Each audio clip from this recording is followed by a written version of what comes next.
en fait, c'est de travailler avec les imperfections de la pierre aussi, comme le manteau.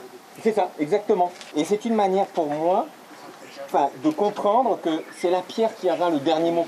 Les imperfections, ces enfants les connaissent dans leur chair et dans leur vie, bouleversés par le cancer qui, heureusement, n'a pas eu le dernier mot. J'ai été greffée en août et j'ai eu des petites difficultés, des petites séquelles, notamment pulmonaires. Et après, j'ai rencontré Sourire à la vie et ça m'a permis de vivre comme une personne normale. Ça reconstruit une partie de mon enfance que j'ai perdue, c'est à peu près 10 mois. On crée des amitiés, des liens qui je pense, ne se perdront jamais de notre vie. Et je suis très contente d'être ici avec eux aujourd'hui. Neila a dû se battre contre une leucémie rare en 2016. Comme ses camarades, de pouvoir venir en Polynésie tient du rêve impossible, au même titre que ses rencontres. On voit qu'il est en harmonie avec la nature, qu'il choisit bien ses pierres. Il nous a parlé qu'il demandait l'accord de ses pierres. C'est vraiment une personne géniale. Je m'attendais à des personnes comme ça et je suis très contente de l'avoir rencontré. Les enfants, comme ils sont d'une manière générale, tu vois, toujours attentifs à découvrir, et eux encore plus, parce que la plupart du temps, ils ont vécu des années en hôpitaux.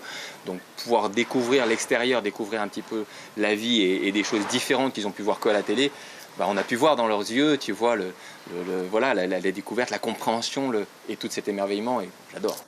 Sourire à la vie œuvre depuis 15 ans pour que ces enfants sortent du monde hospitalier stérile et vivent leur rêve d'enfant. Quand on est malade, c'est une grande catastrophe. Et effectivement, c'est un énorme bouleversement puisque leur vie d'enfant s'arrête. Sourire à la vie, on va essayer justement de les ancrer dans une vraie vie d'enfant. Et il y a plein de belles choses à faire. Comment ? Ça commence bien, hein ? J'ai l'impression. Très bon en cuisine. Avec Serge, on vous a concocté un petit plat chinois là. Pourquoi vous avez envie d'aider comme ça les gens ? Ça me fait plaisir. Parce que j'ai connu Fred à Marseille. Il s'est occupé de mon bateau. Et moi, je m'occupe de ses enfants. Voilà. Ça vous touche quand c'est les enfants comme ça ? Bon, pour les enfants, c'est très important. Des personnes avec le cœur sur la main comme Serge ou certains sponsors permettent aux rêves de devenir réalité.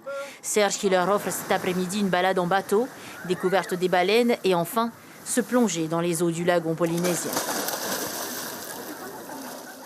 Dans la chambre de l'hôpital, on ne peut pas faire de sport, on ne bouge pas et l'association elle vient, elle dit lève-toi, fais du sport, bouge, occupe-toi et ça nous libère parce que dans la chambre pendant même juste une journée déjà c'est fatigant, alors si on reste des mois à l'hôpital c'est difficile.